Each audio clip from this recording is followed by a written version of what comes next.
Hare Krishna. Okay, welcome you all for one more session of Brahma-saṁhitā.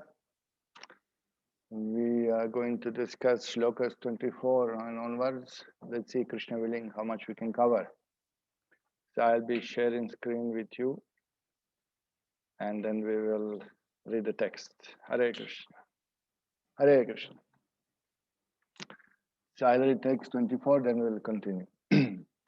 Uvacha paratastasmai tasya Divyā Sarasvatī Kama Krishnaya Govinda He Gopi Jana Ityapi Alabhaya Priyavakner Mantram Te Dasyati Priyam. So the text says like this. Then the goddess of learning Saraswati, the divine consort of the Supreme Lord, said thus to Brahma, who saw nothing but gloom in all directions. O Brahma, this mantra, Klim Krishnaya Govindaya Gopijana Vallabhaya Swaha, will assuredly fulfill your heart's desires. So just to remind ourselves to the previous shloka, when Brahma was born on the lotus coming from the navel of the Garbhodakashaya Vishnu, previous shloka says, on coming out of the lotus, Brahma, being guided by divine potency, turned his mind to act of creation under the impulse of previous impressions, but he could see nothing but darkness in every direction. So there was a darkness. They didn't know what is his cause. He didn't know what is his, the source of him. So then, Uvacha paratastasmai. Then the goddess of learning, Saraswati, the divine consort of Supreme Lord, appeared. So we'll see the purport here. The mantra, consisting of the 18 divine letters, prefixed by the Kama Bija, is alone super excellent. It has a twofold aspects. The mantra given by the Saraswati, okay? Klim Krishna Govinda Gopijana Vallabhaya Swaha. One aspect is that it tends to make the pure soul run after all attractive Sri Krishna, the Lord of Gokul, and the divine milkmaids. So by chanting this mantra, one will be attracted to Krishna and the gopis and the Vrindavan. Okay. This is the acme or the spiritual tendency of jivas. This is the peak, the topmost thing that jiva can achieve. Okay. When the devotee is free from all sorts of mundane desires and willing to serve Lord, he attains the fruition of his heart desires, the love of Krishna. Okay, this is simple, straightforward, and clear. But in the case of devotee who is not of unmixed aptitude, unmixed aptitude, this super excellent mantra fulfills his heart's desires also. So this is twofold meaning of the mantra. If you chant this mantra starting with Kama Bija, Klim Krishna Govinda Gopijana Vallabhaya Swaha, but we have material desires, those desires will be fulfilled by the mantra also. The transcendental Kama Bija is inherent in the divine logos located in Goloka. This mantra we've seen in the center of the inverted triangle, in the hexagonal abode of Krishna in the Shloka 2 and Shloka 3 of Brahma-saṁhitā described. So it is there in spiritual. And the Kama Bija, perverted, reflected in the worldly affairs, satisfies all sorts of desires of this mundane world. So as the spiritual world, material world is perverted reflection of spiritual world, this mantra has also perverted reflection and it fulfills material desires. Yeah? So that is this is explained here as a warning, not as a facility to fulfill all material desires. Yeah? As a warning to the transcendentalists. Okay, so now what is described in this verse? This verse describes actually, Srila Jiva Goswami explains that the mercy is given to Brahma. Because he was born in darkness, he was born in gloom, nothing he saw around. Remember, Bhagavatam says he was moving around his head, looking in the direction, who am I? What is the lotus? Who is the source of it? What is my purpose? What is this place that I'm born? So he could not figure out his origin, neither his purpose and goal of life. So now the mercy is given by the Lord. Why? Because he had attained good fortune of previously worshipped the Lord. Why suddenly Goddess Saraswati comes and gives him mercy? Because previously, this post of Brahma is achieved by previous pious activities. Okay. Previously, in the body of Mahavishnu, he was Khalad. When previous Pralaya was there, all the jivas were back into Mahavishnu's body. Now, when new creation starts, the most pious soul was awarded post of Brahma. So that means that previously he did some pious activities. Previously he worshipped the Lord. So Lord sends the goddess of learning Saraswati, the divine consort of Supreme Lord. This is also explained that this Saraswati, in the material world, we know Goddess Saraswati is there, the goddess of learning, but this is goddess of material knowledge. But this Saraswati here is clearly mentioned as Divyā Sarasvatī. Divya means transcendental, not that Saraswati of material world, because Brahma is the first created living being. No devatas are yet created. So this is the consort of the Lord, eternal consort of the Lord from the spiritual world. This is explained, and that transcendental Saraswati is spoken to the Lord. That we can see in the Goloka chart also, that in spiritual world, in realm of Vaikuntha, abode of Lord Narayana, there is abode of Saraswati. This is Divyā Sarasvatī. Sometimes she is described as a wife of Lord Narayan. Sometimes she is specifically described as a wife of Lord Nrsimhadev. That also I'll share with you a quote. Srila Sridhar Swami, the original commentator on Srimad Bhagavatam, he explained this. Vagisha. Vagisha. Vak is another name of Saraswati, Vagisha. Vagisha yasya vadane lakshmi yasya chavakshasi yasyaste hridaya samvit tam nrsingham aham bhaje. That is his prayer. Before writing commentaries, he offered the prayers. I worship Lord Nrsimha, within whose mouth resides Saraswati, the goddess of eloquence. Eloquence means perfect speech. Okay. Upon whose chest resides Lakshmi, the goddess of fortune, and within whose heart resides Samvit, goddess of knowledge. So this is one example. Sometimes she's later on she expands into the mundane Saraswati. Sometimes she is counted as the wife of Lord Brahma, Saraswati. Sometimes Brahma's wife is called Savitri. Sometimes even Gayatri is mentioned sometimes as a wife of Lord Brahma. But we understand these are again now goddesses of material world. The original Divyā Sarasvatī, which one we give transcendental knowledge, this is wife of Lord Narayan, of Lord Nrsimha. This is eternal potency of the Lord. In Shashtaka we also, Vidya Vadu Jivanam. The true knowledge, Vidya Vadu Jivanam, gives lives to the spiritual, the life of devotee. That is Divyā Sarasvatī. Again, the transcendental knowledge is given to the devotee. So, okay. Vak also refers to the Vedic instruction, the transcendental sound vibration of the Vedas. That is also described. The Vak or Vedic injunction giving direction for all the living beings. Srila Prabhupada said all the visions of life, Brahmana, Kshatriya, Vaishya, Shudra, they got instruction from Vak, from the spiritual transcendental vibration of the Vedas. Vedas gives the duty, the what is to be done, what is not to be done, how to act. So this is explained here. Okay, so now her instruction goes on. I'll just share with you the next shloka. Okay.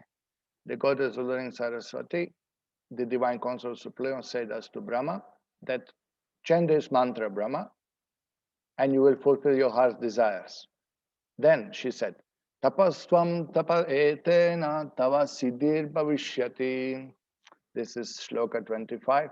O Brahma, do thou practice spiritual association by means of this mantra, then all your desires will be fulfilled. Okay, spiritual association by means of mantra. Tapaha, spiritual austerity. Tvam, you, tapa, practice. Etena, by this. Tava, your siddhi, fulfillment, bhavishyati. So you have to chant mantra and as a sadhana, as a spiritual practice, and also practice spiritual association by means of this mantra. So, okay, here the purport, its purport is clear, but I like to explain a little bit of it. Okay.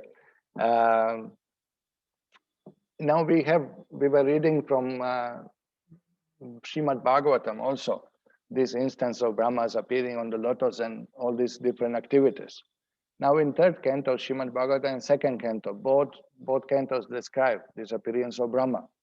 Now in third canto, does not mention Divyā Sarasvatī, but mentions the word tapa.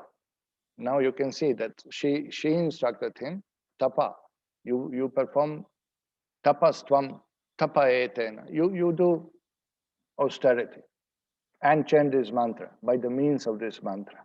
Okay, so I'll read from Srila Prabhupada's commentary on that. Here in Srimad Bhagavatam, this is from, I think, third canto. Number is not given. I think here the number will be given.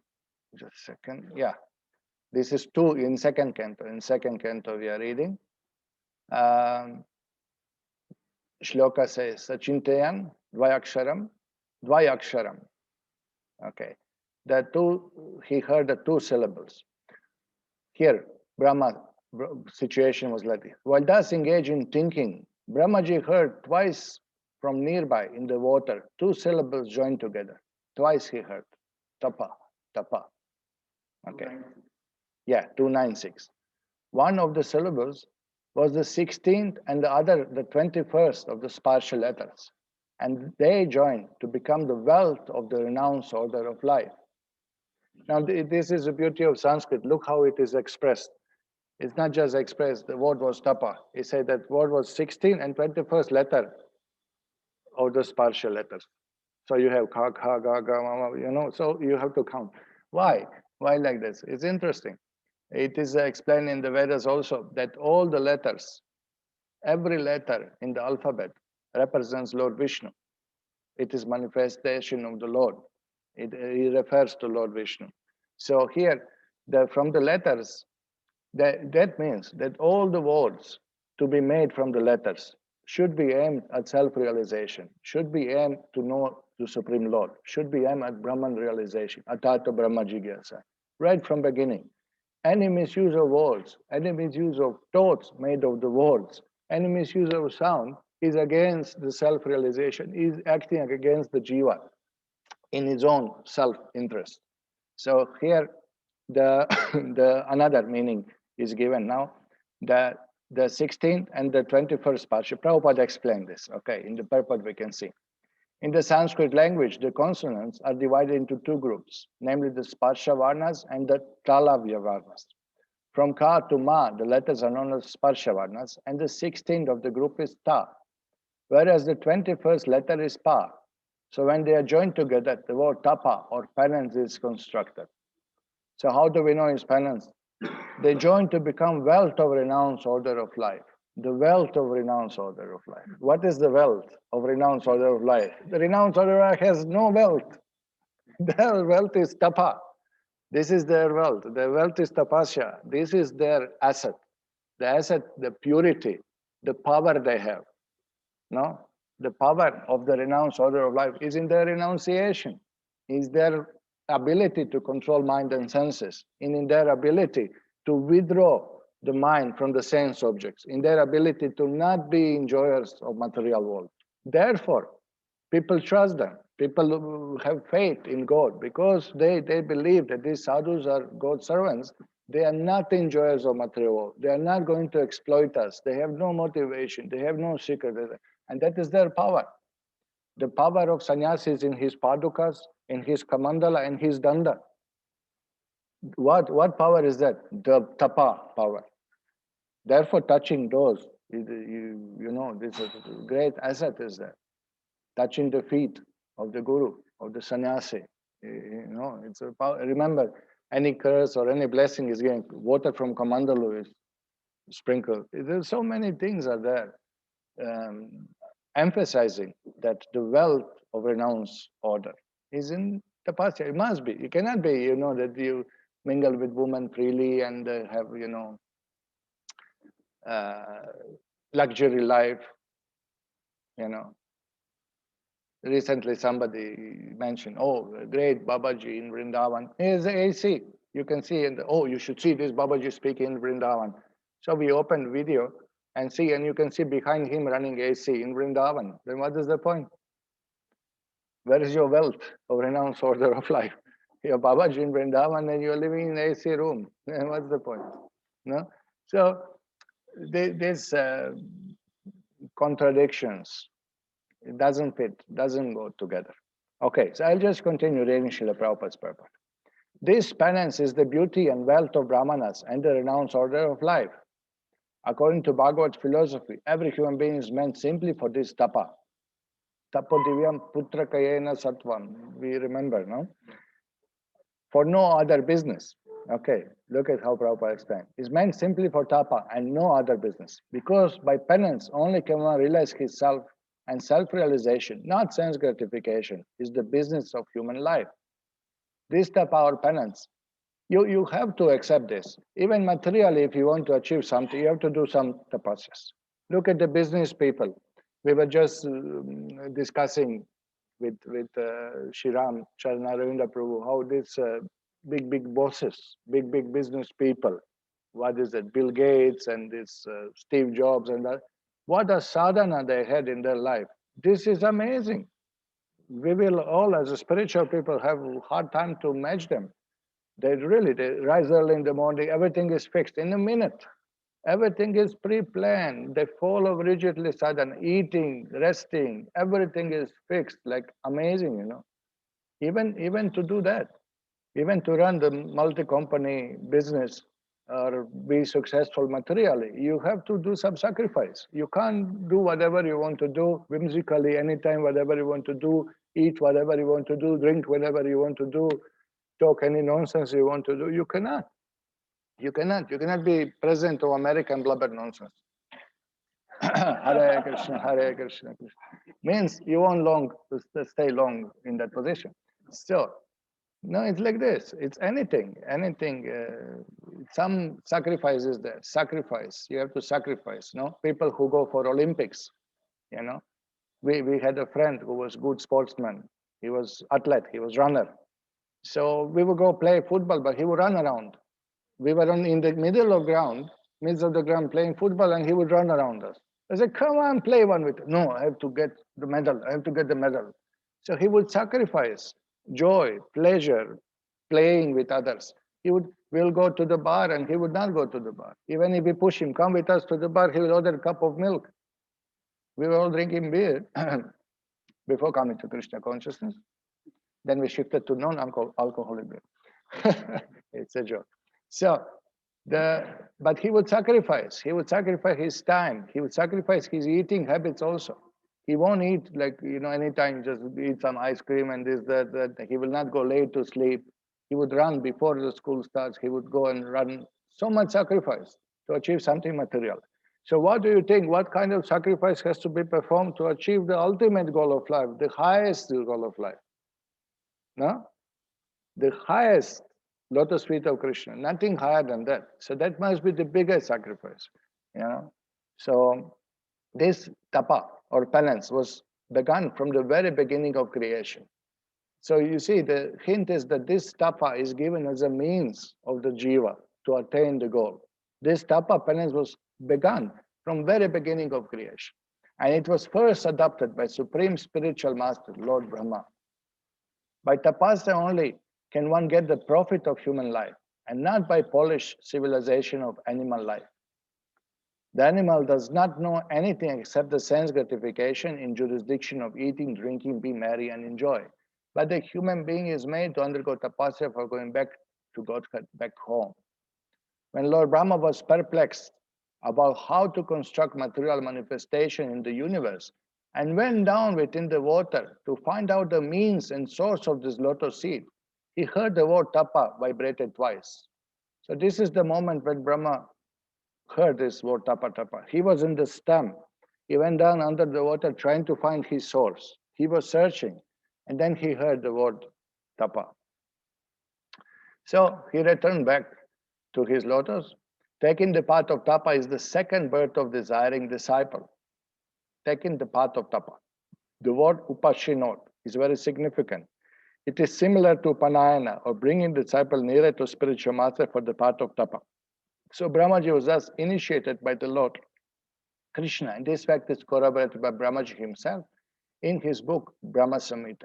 Now here Prabhupada clubs together this first instruction of tapa and later on Gayatri initiation. But in Brahma-saṁhitā, this is segregated in different shlokas, you can see them. So Prabhupada continues. In the Brahma-saṁhitā, Lord Brahma has sung in every verse, Govindam Adi Purusham, Tamaham Bhajami. Thus Brahma was initiated into Krishna mantra by Lord Krishna himself. Thus he became Vaishnava, or a devotee of the Lord, before he was able to construct the huge universe. Okay, so by tapasya, he got mercy of the Lord and he was initiated by the Diksha mantra. It is stated in Brahma-saṁhitā that Lord Brahma was initiated into 18 letter Krishna mantra, which is generally accepted by all the devotees of Krishna. We follow the sampradaya, we follow the same principle because we belong to Brahma Sampradaya, directly in the disciplic chain from Brahma to Narad, from Narad to Vyas, Vyas to Madhva Muni, from Madhva Muni to Madhavendra Puri, from Madhavendra Puri to Ishvara Puri, from Ishvara Puri to Lord Chaitanya, and gradually to His Divine Grace, Divyā Sarasvatī, our Divine Master. So what Prabhupada said, that we are Brahma, Madhva, Gaudiya, Vaishnava Sampradaya. So Brahma chanted these mantras, 18 syllable mantras, so we also chant these mantras. So when you get the second initiation, you will get these mantras to chant every day, 3 times a day. One who is thus initiated in disciplic succession is able to achieve the same result, or power of creation. Look at it. Chanting of this holy mantra is the only shelter of the desireless, pure devotee of the Lord. Simply by such tapasya or penance, the devotee of the Lord achieves all perfection like Lord Brahma. Now, so this is very nice purport explaining that importance of this word tapa. Sacrifice must be there. So what is our tapasya? Our tapasya is rising early in the morning, chanting 16 rounds, following 4 regulative principles, eating only Krishna prasadam, focusing our mind to speak only about Krishna, not speak Ramya Katha. So all these things are tapasya. It's easy to not follow anything. That's the easier. Just let mind loose, roam around, you know? But it's not good for us. It's not beneficial for us. So therefore this tapasya is recommended. Okay, let me see here. There is a commentary of Srila Vishnu Chakravarti Thakur. This is singular second person imperative verb, meaning perform meditation or austerity. This was spoken 2 times. So this was the order, perform meditation or austerity. By the grammar, Srila Vishnu Chakravarti Thakur explained this singular second person imperative verb, meaning the perform meditation or austerity. That was spoken 2 times. So 2 times is spoken. Do it. No? Imperative. It's emphasized twice. Tapa, tapa. Then Brahma agreed. Okay. He went back to the lotus and he engaged in meditation. Okay, let me see. Okay, now let's see what happens. Shloka 26. No, there are some more. Okay, there is some more quotes from the Bhagavatam. Okay, when Brahma heard the sound, he tried to find the speaker, searching on all sides. When he was unable to find anyone beside himself, he thought it wise to sit down on lotus seat firmly and give his attention to the execution of penance as he was instructed. So this is interesting, you know, that you hear the sound, what you understand, there is a person behind the sound, obviously, you know? No? So scientists are pushing this Big Bang. The Big Bang, there was an explosion, there was a big sound. But there is a person behind the sound. There's a common sense. You hear the sound, you turn around. What is it? What is it? What is the source of the sound? So Brahma was inquisitive, but he could not find the speaker. Nevertheless, he obeyed. Nevertheless, he obeyed because he did not know the way out. He did not know what is this all about. He did not know what is his purpose, how to create. He had desire from previous impressions, remember. He had desire to create. He knew that I should create, but how to do it, he did not know. So the instruction was given, tapa, tapa, and he surrendered. Okay. So look at this. We look at this purport of Prabhupada. Really, these purports are so instructive for us, so helpful, so much clarity is given. To achieve success in life, one should follow the example of Brahma, the first living creature in beginning of creation. After being initiated by Supreme Lord to execute tapasya, he was fixed in his determination to do it. And although he could not find anyone behind himself, he could rightly understand that the sound was transmitted by Lord himself. Okay. So he did not see the Lord, but he heard transcendental sound vibration and he accepted that instruction. Brahma was the only living being at that time because there was no other creation. No one could be found there except him. In the beginning of first canto of Srimad Bhagavatam, in the first chapter, first verse, it has already been mentioned that Brahma was initiated by Lord from within. Tene Brahma Hridayadi Kavaya. Correct? The Lord is within every living entity, the super soul, and he initiated Brahma because Brahma was willing to receive the initiation. The Lord can similarly initiate everyone who is inclined to have it. As already stated, that Brahma is the original spiritual master of the universe, and since he was initiated by Lord himself, the message of Srimad Bhagavatam is coming down by disciplic succession.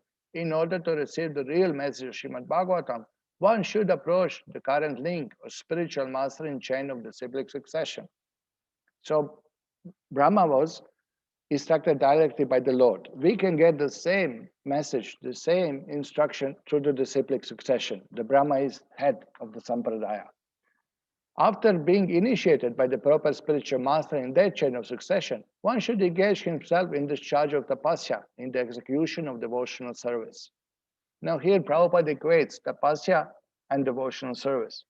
We are not doing tapasya for the sake of accumulating some assets, some powers, some siddhis.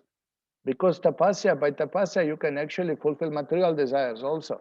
You can get some powers, mystic powers, siddhis, and you can start manipulating material world. You can become powerful. You can become worshipful. People may worship you. People may give you wealth. People puja, labha, pratishtha. All these things will be manifested. So that should not be misused. That's not the point of tapasya. Here Prabhupada equates tapasya in execution of devotional service.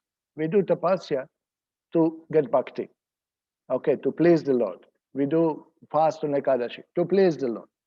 Not that I'll control them, I'll be powerful, I'll be influence others, I'll be famous, I'll get the money, I'll get the assets, I'll get the lands, I'll be in charge, I'll be Mahant of the ashram. Not for that, for the bhakti. Anything we do is for bhakti. Why do we chant?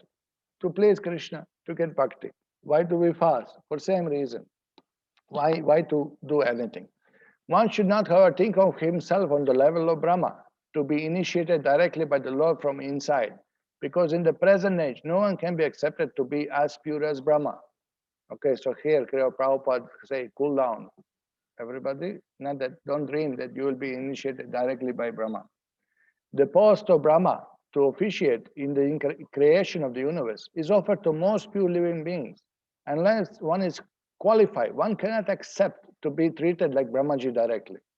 Okay, don't expect.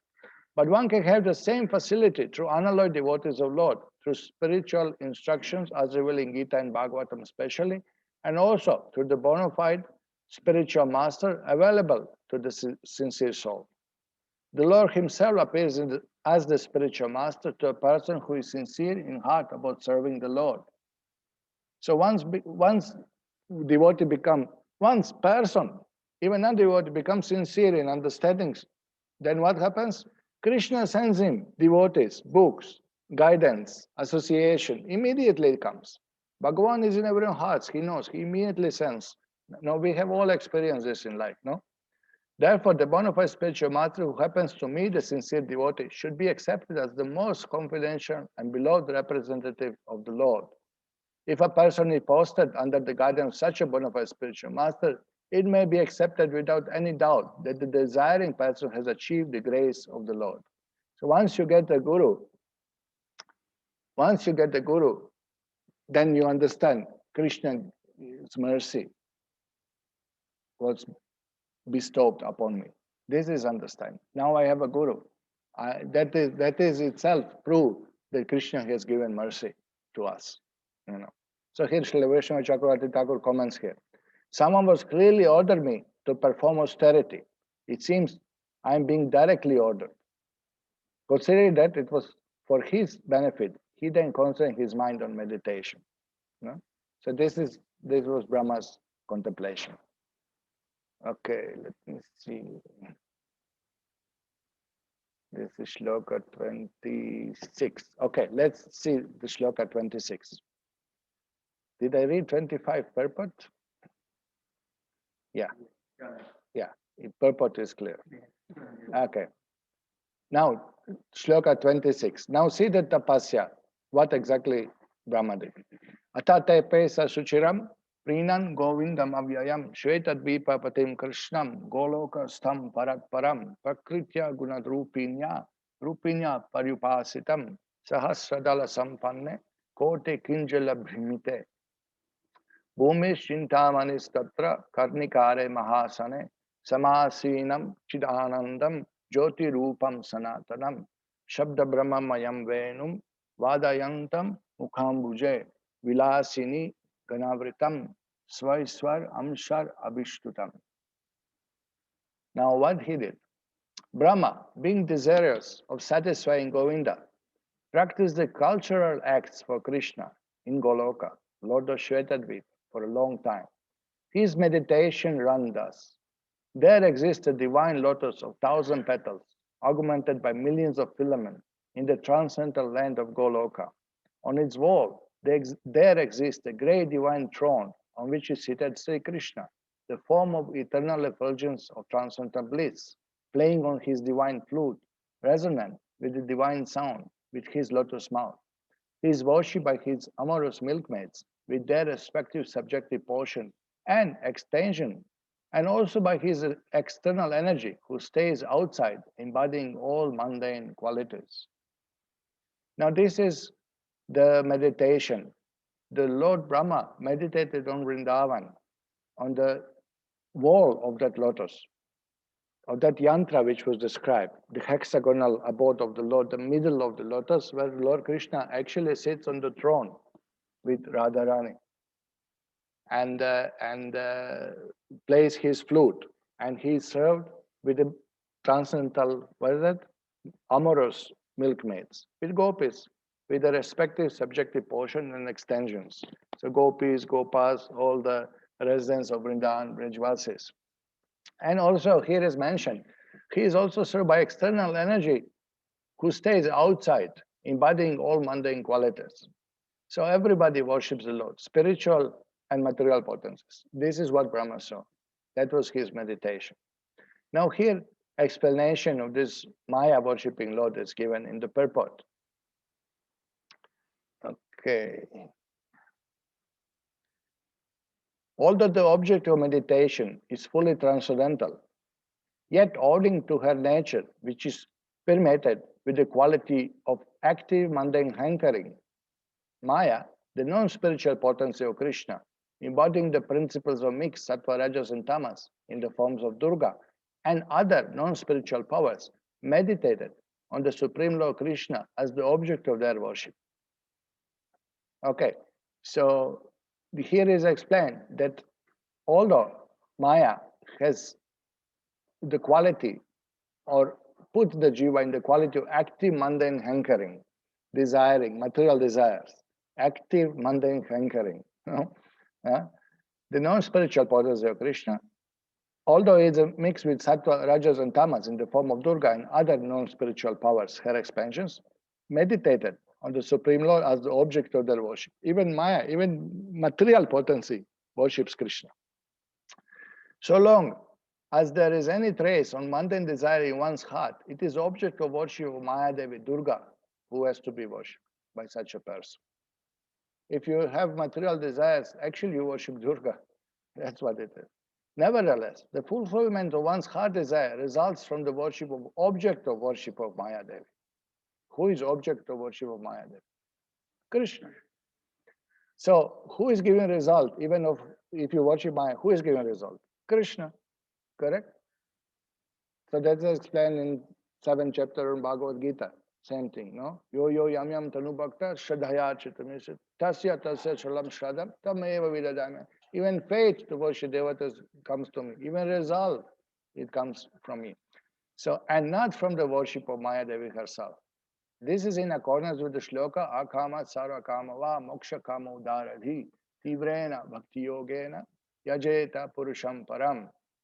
The meaning of the shloka is of Bhagavatam is that through other gods as distinct though other gods as distinct manifestation Supreme Lord are bestowers of sundry specific boons, yet a sensible person should worship the all-powerful Supreme Lord, giver of all good, with unalloyed devotion, without worshipping those mundane gift-giving deities.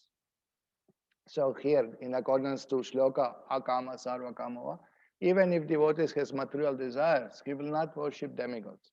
He will worship Supreme Lord. Even if one has material desires, unfortunately, then one should still approach the Supreme Lord, for he is the ultimate bestower. And by that, by worshipping Lord, one gets purified from these material desires. Accordingly, Brahma meditated upon Krishna in Goloka, the object of the worship, from a distance of Maya Devi. Why is like that? Now you understood. The Maya Devi is not in the spiritual world. She is outside. This is what the shloka says. Okay? Who stays outside. Why? Because she is not allowed in the spiritual. There's no Maya in the spiritual world. Yeah? So she is outside, surrounding, the outskirt. Here, where is the Maya? Maya is here, outskirt. Of course, we cannot show that this Karna ocean surrounds all spiritual world. And Maya is in the outskirt. From outskirt, she is worshipping. So from where Brahma is worshipping? From outskirt, from Maya's pride. Why? Why is this particularly mentioned? Because Brahma also has material desire. Yeah, this is what is explained. Because Brahma also had material desire. Okay, so this is here explained. Here, the devotion of Brahma. Okay, where we are. The true Brahma meditated upon Krishna in Goloka, the object of worship, from a distance of Maya Devi. The true devotion is unalloyed devotion, activity free from mundane desire. Okay, that is pure devotion. The devotion of Brahma is not unmixed devotion. But there is a stage of unmixed predilection, even in devotion for the desire. There is some mixture. Mixed devotional service means there is some devotion in that also, but is mixed with material desire. It's not pure, but you cannot say that there is no any devotion there also. So here, this has been fully described in concluding 5 shlokas of this work. That is the easiest method of divine service prior to attainment of self-realization by fallen souls. So this hints that even if you have material desires, you worship the Lord, and slowly you will be detached from result. Nishkama karma is mentioned, and then slowly lifts us, purifies us here. Okay, so this is the shloka 26.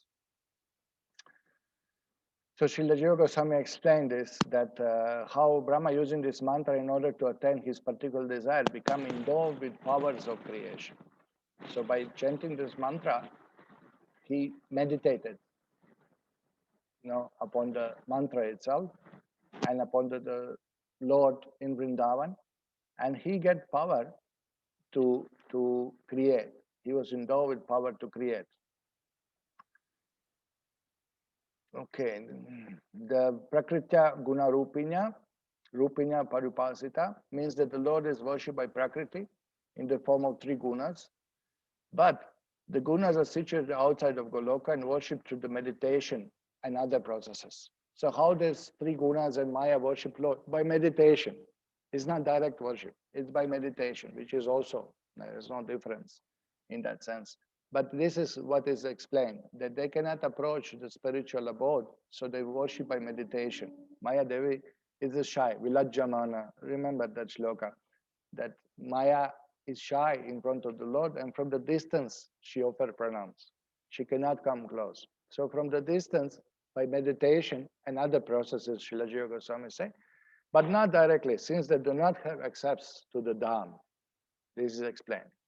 So then again, he quotes immediately this Maya Paraitya Bhimukecha Vilajjamana, that Maya, shame, runs away from the presence of the Lord. And he quotes Tava Balim, Udvahatim, that the demigods and material nature herself offer you tributes. So even devatas in material world, you can see always they come to the bank of the Kshira ocean when there is a trouble in material world. They come with Brahma to the Kshirodakashaya Vishnu. They come to the bank. And you can see they cannot see the Lord. They have no access to the Vaikuntha planet, which is within material world, Kshirodakashaya Vishnu's abode. So what do? They offer prayers. And then you can see in Bhagavatam described, then Brahma in the heart got instruction from the Lord. Other devatas didn't get even that, didn't even hear what is this section, what is instruction of the Lord. Unless Lord appears as an avatar so that devatas can also see him, you know. But when they go, when they pray, when they want something, the Lord is not even manifested to them. You know? So you can see same principle for Maya, same shloka is quoted. Now Srimad Bhagavatam continues this description. I will read from the Srimad Bhagavatam purpose, shloka 26 we did. Okay, now we'll see what Bhagavatam says. Okay, Divyam Sahasrabdam Amoga Darshano. Is that the one? Yes. This is 298. So when Brahma, what he did? Lord Brahma underwent penance for 1,000 years by the calculation of demigods. Okay. He heard this transcendental vibration from the sky and he accepted this as a divine. Thus he controlled his mind and senses, and the penance he executed were a great lesson for living entities. Thus he is known as the greatest of all ascetics. Tapas tapiyams tapatam samahita. So he is accepted as the one who does the best of penances, or who is the best in performing the penances. Now, we see little difference between Brahma-saṁhitā description and Bhagavatam description. We can see in Brahma-saṁhitā that Brahma, who did this meditation on Vrindavan and Goloka, actually he's seen Krishna's form, and he see Vrindavan. Here Brahma in the Bhagavatam, what he will see? He will see finally Garbhodakashaya Vishnu laying on Ananta Shesha, and he will see the lotus and everything. He will see Ananta Shesha, he will see the Lord laying down, he will see the source of the lotus and everything. So that might be difference according to different Brahma. So don't get confused with that. But the principle is same, the sequence is same, the penance is performed. So here Brahma-saṁhitā, he was more devotion. He was sitting, meditating, focusing his mind on the jewel throne, no? Divyat Vrindaranya Kalpadrumada Srimat Ratnagar Sihasana Stav. That Govinda Devi is sitting on the jewel throne under the Kalpa Vriksha in Vrindavan. That is meditation of Brahma from Brahma-saṁhitā. Okay. So here Srila Prabhupada explains this tapasyas in more detail of Brahma in the purport. It's really good, it's really instructive, it's nice to don't mind reading some, but that's really the point. That is how we study these purports. We really from different angles try to understand. The Lord Brahma, Prabhupada says, heard the occult sound, tapa, but he did not see the person who operated the sound. And still, he accepted the instruction as beneficial for him. And therefore, he engaged himself in meditation for 1,000 celestial years. Now, remember, now it explains celestial years. Now these years could refer to demigods years. Okay. 1,000 celestial years. Brahma lives 100 years of Brahma. But that's much more than demigods years, and it's much more than human years. Okay, one celestial year is equal 6 to 3 by 12 by 1,000 of our years. His acceptance of sound was due to his pure vision of absolute nature of the Lord. Now this is very important. When we first time heard devotees, they tell us the chant Hare Krishna Mahamantra is transcendental sound vibration. We say, how do I know it's transcendental sound vibration? By material lips, material voices, how do you know? Huh? So here Brahma, he accepted immediately due to his pure vision of absolute nature of the Lord.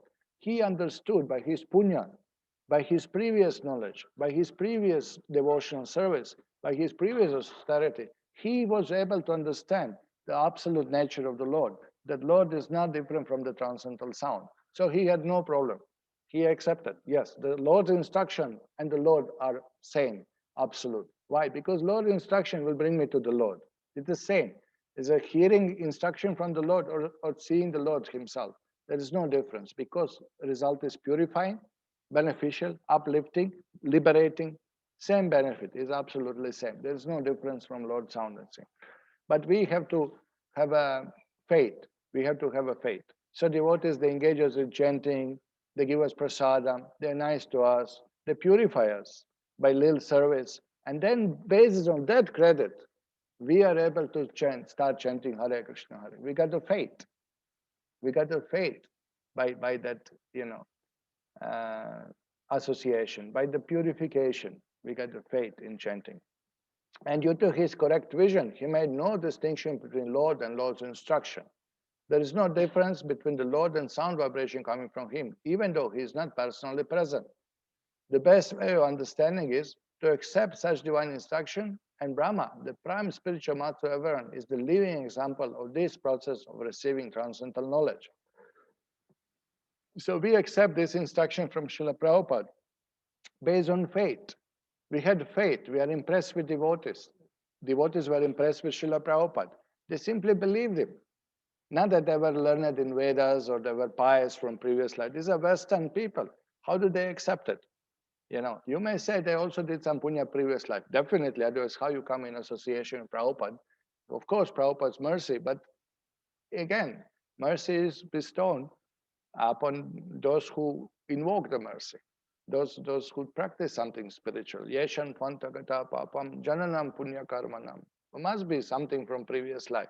2 times Prabhupada was asked this question, that Prabhupada, is it Prabhupada said, yeah, you must be that you have practiced bhakti in previous life. So Krishna sent you now here. 1 time Prabhupada said. The next time, when devotee asked that Srila Prabhupada, is it that because of our previous practice of bhakti, our punya, that we are now devotees? Prabhupada said, I'm your punya. So that also mercy of Prabhupada, the mercy of pure devotee, that's also there. That is also fact. So better we consider like this. Instead of, I was a great devotee previous life. I was a great devotee previous life. Don't ask me to clean the temple room, please. I was a great devotee. Otherwise, how I can? So that, in neophyte devotees always get things upside down, So we should not misunderstand these statements. Better to think that by mercy of Srila Prabhupada, we are offered shelter in this Krishna consciousness movement in form of his instruction, in form of association, in form of hearing pure transcendental sound vibration from his pure representatives. This is proper understanding. Okay, here.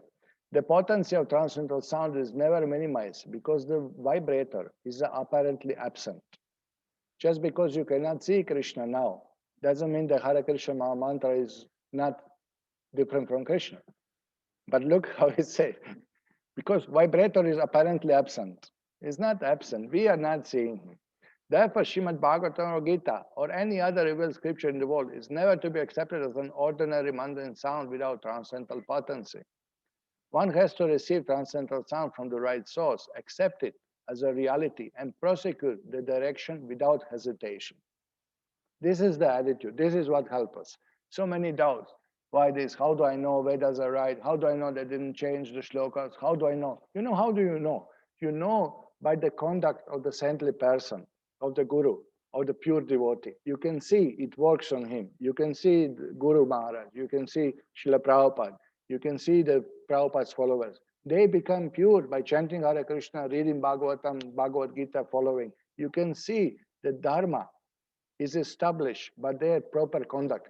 And this is what builds faith in all of us, in everyone else. Dharma is spread by the proper conduct of a pure devotees, by seeing their devotion, by seeing their renunciation, by seeing their dedication. We get faith, and then we actually progress. We build faith on that. We progress in spiritual life because we surrender to the instruction of the such a guru. Yeah? So this is what established the principles of religion. The secret of success is to receive sound from right source, a bona fide spiritual master. Mundane manufactured sound has no potency as such. Seemingly transcendental sound received from unauthorized person also has no potency. One should be qualified enough to discern such transcendental potency, either by discriminating or by fortunate chance. If one is able to receive transcendental sound from bona fide spiritual master, his path of liberation is guaranteed. Either you understand it, discriminate yourself, or by good fortune of devotees, you came in association. But take it, you have to get the transcendental sound from bona fide guru, and that your path of liberation is guaranteed. The disciple, however, must be ready to execute the order of bona fide spiritual master, as Lord Brahma executed the instruction of his spiritual master, the Lord himself. Okay, so we understand that this Divyā Sarasvatī is transcendental sound vibration uttered by the Lord himself. Lord acts through his potencies. Parasya Shakti Vidya Shruvate. So when Lord speaks, the transcendental sound is Divyā Sarasvatī. Okay, so that transcendental sound originated from the Lord. The Lord instructed the Brahma himself, and as Prabhupada confirms here. Following the order of bona fide spiritual master is the only duty of disciple, and this completely faithful execution of order of bona fide spiritual master is secret of success. So this is how Brahma. Okay, now Prabhupada elaborates here how Brahma also not only chanted, it's not only chanting, it's not only let's go and Sunday we gather and just chant Hare Krishna, but look at it. Lord Brahma controlled two grades of senses, namely his sense perception and his organs of action, because he has to engage them in the execution of the Lord. So control of senses must be there along with the chanting mantra. It's not just we just chant, and then no lectures, no hearing, no service. We just come once a week to temple and have Kirtan Mela and chant Hare Krishna. And the essence is chanting. Lord Chaitanya came to spread the chanting.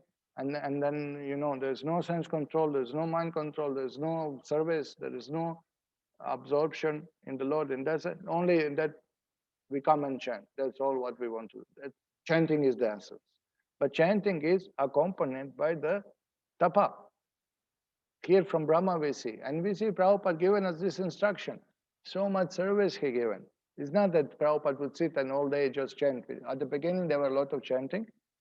And then there was a service, there was a preaching, there was expanding, there was a mobilizing other, there was book distribution, there was opening of centers, prasadam distribution, opening of farms, goshalas, restaurants, spreading the movement, traveling, preaching. So many things happened, correct?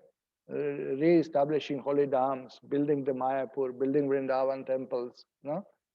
Big thing. It's not just, we sit and chant. Yeah, we sit and chant, but we also do other things in the service of the Lord. The Lord's order descends in disciplic succession to bona fide spiritual master, and thus execution order of bona fide spiritual master is effectual control of the senses. Look at this. What means controlling the senses? Do what Guru tells you to do. That means control of the senses. Look at this. The executing order of spiritual master is factual control of the senses. So it becomes easier.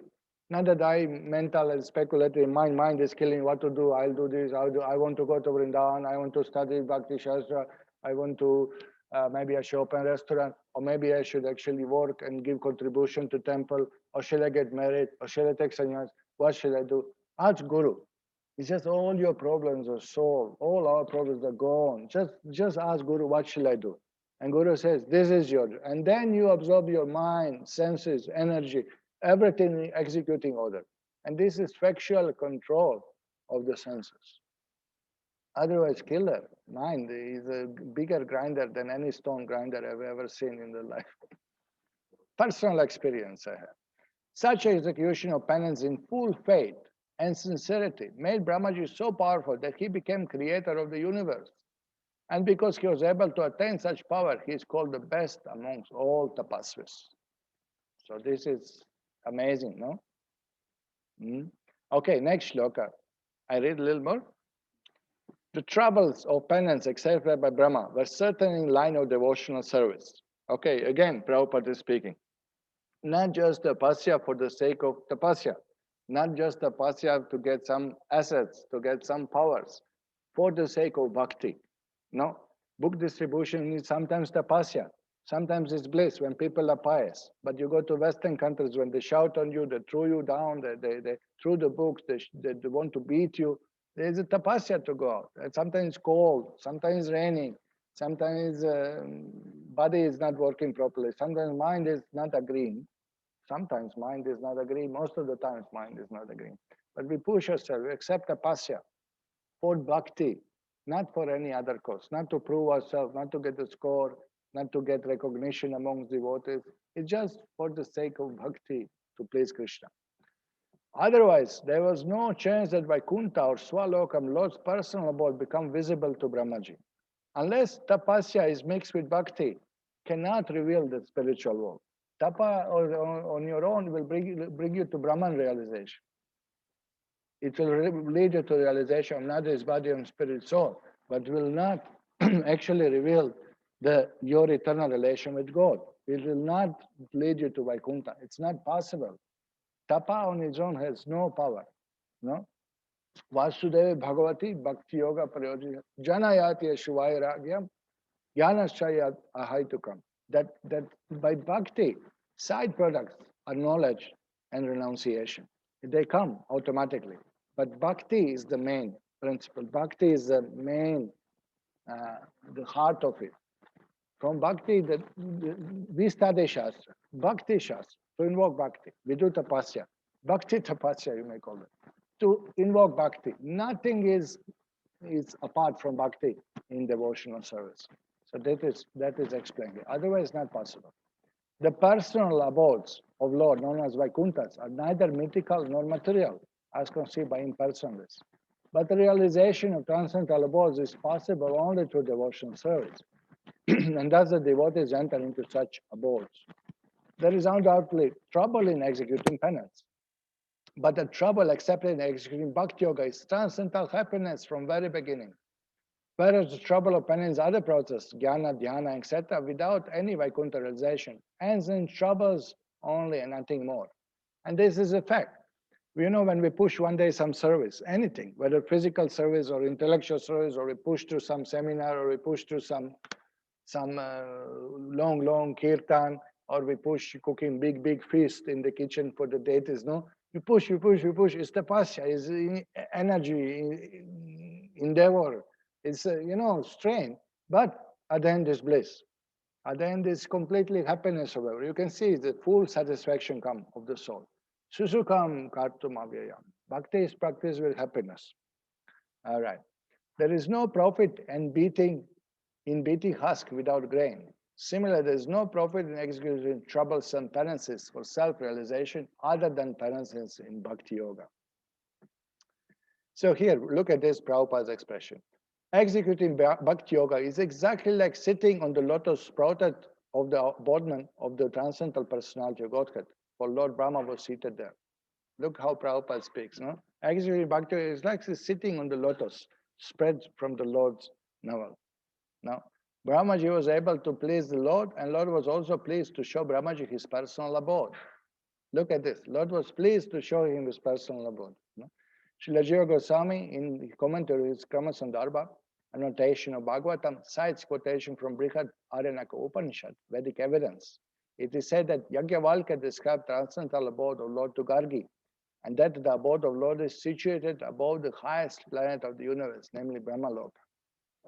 This abode of Lord, although described in revealed scripture like Bhagavad Gita and Srimad Bhagavatam, remains only a myth for the less intelligent class of men with poor fund of knowledge. Here in the word Swadrishtva-bihi, it's very significant. One who has actually realized self, realized the transcendental form of his self. Look at this one. Actually, if you are realized, in personal say we are self-realized soul, Brahman realized, aham brahmasmi. But look at this. One who has actually realized his self, realizes the transcendental form of his self. Unless you realize your form, you did not realize self fully. I'm soul, but what soul I am? What is my spiritual form? What is my service? What is my place? What is my relation to Krishna? What is my rasa with Krishna? That you have to realize. Otherwise, you did not realize self. You did not realize fully self. This is such a nice sentence. Look at it.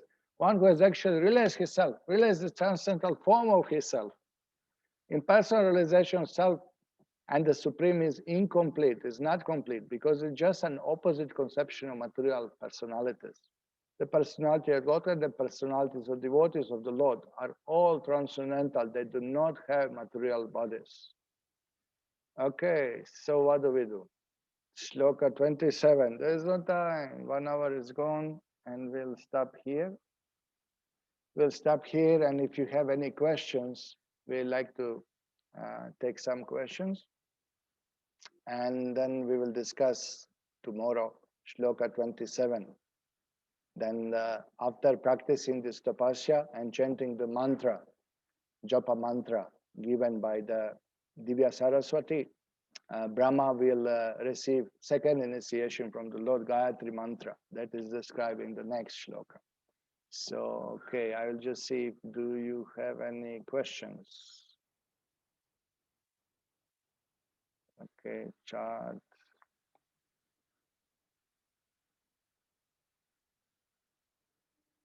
Can you clarify, Brahma-saṁhitā was recited before or after universe was created by Brahma? So here it seems that it was recited before universe was created by Brahma, according to the Brahma-saṁhitā, because this is the sequence now. Brahma did tapasya, he chanted the mantras, he got instruction, mantra to follow, Gopala mantra, and then he get this Kama Gayatri mantra, which we'll hear tomorrow. And then he got the power to create.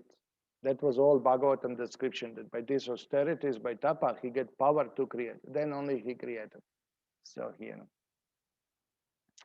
Is the Kama Bija mantra same as Gayatri mantra? No, Kama Bija is the word clean. That is the Kama Bija. And Gayatri mantra will be revealed tomorrow. The Gayatri mantra will be explained tomorrow.